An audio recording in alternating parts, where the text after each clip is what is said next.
What was the dirtiest, slimiest, most backstabbing thing you did and regret? I used to spend summers with my uncle who ran a campground, and he taught me all kind of useful skills. One was how to make a key that would open all master locks that were similar. Well, back in the 70s just about everyone had the same locks on their garage doors, and garage door openers were not around yet, or our neighborhood didn't have them. So me and my friends decided that we would collect all of the locks off of the garages, mix them up in a bag and put them back on. The next morning everyone came out to go to work and couldn't get their cars out of the garage. The entire block was standing outside wondering what happened. It was really funny for about 5 minutes. Then I felt bad. My dad said it's a good thing our garage is full of crap and we park our cars outside. Hilarious and evil at the same time. My next door neighbor's kid used to be an inconsiderate, rude a-hole, and his parents let him and his brother get away with it. Well, one time he put gravel on my windscreen wipers because I saw him out the window doing it, and his parents knew he did this but thought it was a mere practical joke. So I waited until it was dark, and I grabbed some gravel and stuck it right on top of their windscreen wipers, but inside them too. His parents did not think it was funny when it was their windscreen that got scratched to crap. Can't blame you on that. I hate parents who watch their little shoots do things and do nothing about it. I am a moderator on a local second-hand Facebook group. An old lady put up a very nice bed for a very low price. I deleted the post and contacted her. Got the bed before anyone had the chance to bid on it. Fricked up, yet such a power move. You must get great deals.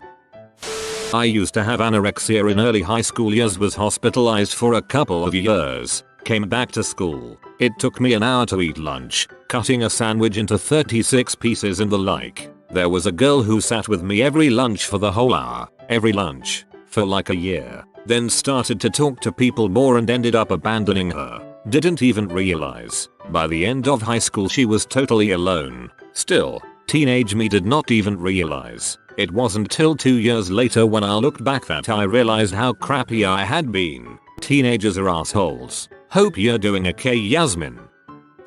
Telling my mom my sister smoked the devil's lettuce after my sister told my mom I skipped school for a month. When I was maybe 5 or 6, I poked a hole in my parents' waterbed and blamed it on my little brother. He got his butt beat good. In 4th grade my school had this huge ass book sale and one of my friends bought a super sparkly obnoxious multicolored diary. We all thought it was perfect. Anyway, this one friend of ours had really peed me off all week. Told me I wasn't pretty enough to be Belle when we played princesses. Crap like that. Diary girl and B-girl were best friends. I went to Diary girl's locker to move the diary to B-girl's locker to frame her for stealing it, but couldn't find it. Diary friend caught me there and I said I just wanted to see it because it was so pretty. So she was like, yeah sure, but when she opened her locker she couldn't find it either. I decided to stick to the plan and blame B-girl for stealing it. I got in so much trouble for starting rumors and got lectured by our teacher in front of my entire class. Then my teacher actually caught B-girl with the diary. Turns out she had actually stole it. It was a really weird turn of events. 2 men a plot twist. A girl who sat in front of me in high school was very obese. She turned around and said something nasty to me. So, I put a few pieces of tape on a sheet of paper. Did the old pat your back with a distracting comment. She walked around the rest of the day with a wide load sign stuck to her back. Regretted it when I realized how many people were laughing at her all day. To preface, I was 13 at the time, so keep this in mind. I had a group of friends in an AOL chat. The story is about 2. Let's call them Maddie and John. I really liked John.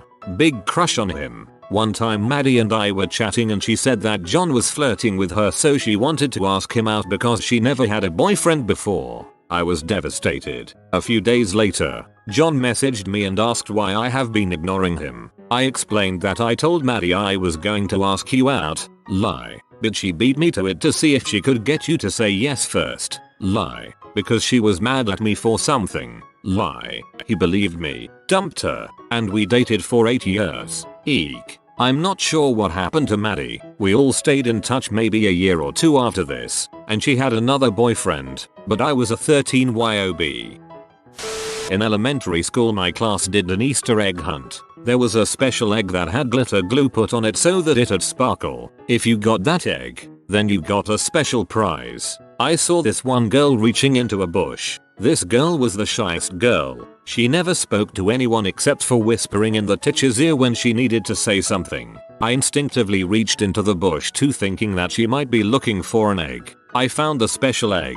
I now feel awful about stealing that egg from her when she was too shy to stand up for herself. Bad human. I pretended to throw the ball for my dog, but I really didn't. Bad human. I crushed up a bunch of no-dose caffeine pills and put it in tiny baggies so I could sell it as or coke at a rave. I wasn't the best person back then. A friend of mine was looking for uppers that night and I told him, I'll sell you this, but it's not very good. You should see if someone will trade you for something better. I got my money. He got arrested for selling fake drugs to an undercover cop. I feel pretty bad about that one. Still, it happened about 13 years ago. Holy crap, this is terrible on all accounts. When I was in 5th grade, my friends and I wanted to be in the talent show. My friend, I'll call her Sarah, wanted to be a part of it. I told her that she needed to slim down if she was going to be in it with us. Sarah was and is still insecure about her weight. I felt like such an butthole and regret it to this day. In college I was on a rowing team. I told my coach that I had a family situation. Skipped a regatta to go home and hook up with a girl who I'd been flirting with. The date went poorly. She was distant the whole time. Turns out she was sick with mono and didn't know. Ended up that I let my team down for nothing and got mono from that girl. Didn't even kiss her. Let the team down. Got mono. Sick for months. Rose before hose. I don't know if this counts, but I used to work at a restaurant and there was a couple in there with their baby. He was in a high chair and was definitely less than 1 year old. I noticed the kid looked like he was imitating my hand movements from across the room, so I started moving them and watching him. He was definitely following everything I was doing, although a little jerkily, and he was mirroring the movements with his hands. I was quite impressed. He was obviously bright for his age. After a few hand gestures, an idea occurred to me that was too delicious to pass up. I moved my fist to my forehead, and sure enough, he goes to imitate. He pushes his little hand into a ball, thrusts his fist up rapidly, and bonks himself in the face. There was this really confused look on his face like he was trying to figure out who hit his forehead. I did it 3 more times because it was hilarious. There was a kid in high school in the mid-90s that I really hated and had a couple of altercations with. I was a skinny kid and couldn't really do anything physically to anyone, so I got a bit creative. I made an AOL account with part of his name, made a profile that sounded realistic, and then found some minorities in school to toss a few racial epithets at. Later, I heard that a group of people cornered him in the locker room and were going to beat the crap out of him until he somehow talked himself out of it. Now imagine if you saved him. I thought this was where the story was going. Was young and mad. My dad's email was opened on the computer. I told his boss to go to hell, but luckily my dad was let off the hook because I misspelled it. Was peed off at a friend whilst at his house, so went into his fridge and stabbed his bowl of jelly. You monster. I was bullied pretty badly in middle school, particularly by a girl called Hannah. Both of Hannah's parents were doctors. Her older brother was a lawyer. Hannah got straight A's and had an incredibly nice boyfriend. In my eyes, she had everything I wanted: wealth, good reputation, a social life, etc. I simultaneously hated her and was incredibly jealous. One day it all got to be too much. I can't remember exactly what she said to me, but it pushed me over the line. I was absolutely furious. So I made a plan. I waited until everyone left the girls' locker room during gym class, found her bag, and emptied the whole thing into the toilet. She had all her clothes, jewelry, school books, and even her phone in her bag. I ruined it all. Thinking back, I can't believe I did that. It was so cruel, especially considering that I knew how it felt to be bullied.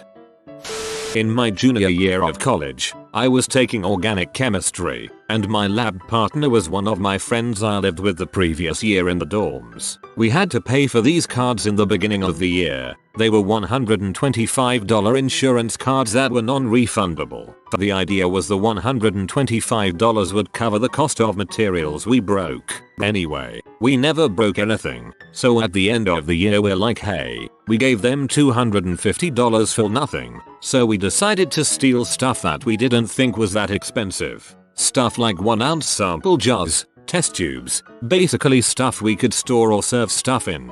But we also took this titration beaker thing. No idea why, but we always thought it looked cool. So we got back and were just enjoying our loot when we decided to look up the titration thing. It was like $300. So we felt bad. My friend and I like to be jerks sometimes when it was funny, but we, and especially he, never did anything that would be considered particularly outright mean. I was slightly more of a jerk for fun. So I forwarded him a fake email about how stealing lab equipment totaling more than $250 could be considered a petty larceny, which was a felony, and could be grounds for expulsion. I was also friends with his roommate at the time, who reported that he first just heard a lot of scrolling when he was presumably reading the email. After that, he was rolling on the floor moaning going, oh god, oh god, oh god. So I actually made him think we were gonna get expelled because he was kind of a sweet, gullible kid. I didn't think he would actually believe it for more than a few seconds. I felt bad.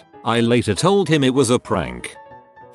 Broke my friend's gate as a kid and let my other friend take the fall for it. I don't regret it, but I scrubbed my butthole with my roommate's toothbrush when I discovered she was cheating me on bills and rent. Not sorry. It was a lovely 3 months listening to her brush morning and night. My stepsister stole my diary and read a very personal part of it to her friends. It was about my dad and his alcoholism, and when I found out I was crushed, I thought of her as an actual sister before that moment. I scrubbed our toilet with her toothbrush. This was about 7 years ago. This was in middle school, which was just a terrible time all around. I was pretty seriously bullied and the teachers did nothing about it. One day, one of the like 2 girls who was actually nice to me was very upset. She said her diary wasn't in her backpack anymore and she didn't know what had happened to it. There was this popular girl a year ahead of me who, in hindsight, I had been seriously crushing on. But at the time I was very Christian and denying all signs of the gay. Anyway, she came up to me, which really freaked me out because that never happened. She said she needed a favor from me. She needed me to hold on to something until this other popular kid could get it. And I needed to be very sneaky about it and keep it a secret. Okay, now already this sounded pretty wrong, but also I was thinking, if I do this will she like me, so I said yes. And she pulled out something that was very obviously the nice girl's diary. She'd been telling me what it looked like earlier in the day. Should I have done something? Yeah, but I didn't. I just passed it on without comment. It turned out one of the popular kids had grabbed the diary out of her backpack and they'd been passing it around and reading it and laughing about it all day. My school being my school, no one ever got in trouble for this. When the nice girl found out, she was crying and I remember thinking I could have done something to stop this, but I didn't. I never told her that I knew about it. It's not the most horrible thing, but it's definitely stuck in my head. I remember berating a nice girl all lunchtime, telling her that she was stupid and dumb because she had red hair. She was crying and we somehow got away with it. In 7th grade band, I played a dumb prank by hiding my friend's trumpet. Thought he'd ask where it was and I'd laugh and show him, but he showed up a bit late and we all started. He said someone stole his instrument and the director stopped the entire class and made us sit in silence until someone would confess. After several minutes of nobody saying anything, he declared that he was cancelling a planned trip to Disney. Everyone started groaning and some even stood up shouting for the culprit to come forward. I stood up and said, "It was me. I did it." The director said, "Thank you Fenton 23 for trying to take the fall for the thief, but you don't have to do that." After class, everyone congratulated me and thanked me for trying to take the heat and blamed someone else. The person who was blamed eventually kept getting left out of social events and quit band altogether while I was proclaimed a hero. When my dad suggested I shouldn't work such long hours as a freelancer for crappy pay and maybe find a better paying full-time job, I answered, "I can't. I need the money." "Or what? You're gonna support me with your pay? Conveniently forgetting he did raise me till I was of working age. I felt like an absolute slimeball that day, especially when I saw that look of hurt on his face. For freelancing, you should be getting a premium for your work. I get 50% more than when I had a full-time job. In 6th grade, a shy awkward boy asked me to the Valentine's Day dance with a little heart-shaped box that had a ticket inside and a card with roses on it. I didn't really want to go with him, but I was uncomfortable and he went through so much effort. I said yes. On the bus I told my friends and they laughed at me, so I joined in saying how awkward it was and then tossed the card out the window. I still went to the dance with him, meaning I ignored him and talked with my friends and danced with him once. I wasn't cruel. I was so concerned with what my friends thought of me. Acting too good for him made me feel cool during a really insecure time. He crushed on me throughout all of middle school and it just fed my self-esteem. I was nice to him, but I was aware and didn't care about his feelings. But I always kept that little heart-shaped box. And after middle school I looked back and realized what a sweet guy he was. I apologized for how I treated him. He told me he always knew I threw that card out of the window. It didn't matter. We never dated. I distanced myself from him because though he was sweet, I didn't have romantic feelings for him and I knew it would be cruel to hang around. He's turned out great. Went to a great school. Works in a children's hospital. Is an avid sailor. We keep in touch on occasion when he's in town. But I'll never truly forgive myself for how I treated him all those years ago. I'm not an expert, but it sounds like he forgave you years ago, and that you should forgive yourself. We all do crappy things in middle school to fit in. Everyone gets manipulated into doing what the people around them want them to do. It's okay to forgive yourself. You're only human. I went to high school with a kid who drove like an idiot. To make matters worse, he had a huge truck and lived in my neighborhood, so we often went on the same route to school. He would frequently cut me off and ride on my tail even when I would go over the speed limit. Think of a BMW driver in a compensator truck. Anyways, the final straw came when we were both in the school parking lot, and there were 2 open parking spots near the front with plenty of room for both of us. I was about to pull into my spot when this douche decides to double park his Mad Max truck in both of the spots. Now, I have to go park in the spillover and school was about to start in 2 minutes. That's when I realized that I possessed a weapon. The previous weekend, I had bought a gallon of milk from the grocery that had expired early. I must have put it in my car with the intent of taking it to the store and getting a refund, but I was sidetracked on my way to the store and I had forgotten about it. I unscrewed the cap to make sure that it smelled bad, and sure enough, it smelled like crap. I waited for everyone to clear out of the parking lots, and I made my way to the truck. Considering it was the South in May, the temperature was going to reach plus 97 degrees that day, so he decided to leave his windows slightly cracked to let the air ventilate in his black interior black exterior Dodge Mobile. I hopped up on the step bar, emptied the entire gallon of spoiled milk into driver side, threw away the empty jug in the dumpster nearby, and headed to class. When we were dismissed at 4, the temp was 99 degrees. It had reached 102 degrees at noon, so I was expecting catastrophic results. Sure enough, he was at his truck screaming at his friends and dialing the police. The next day, we had an assembly and the school faculty attempted to find out who was responsible for this heinous crime. They never suspected a thing from me. You have been visited by the Wealth Rat. Subscribe in 12 seconds and he will share his wealth with you. Thanks for watching. If you are new to the channel, you can subscribe. I publish new videos every day. Until then, check another video, or don't. Either way, have a great day you magnificent people.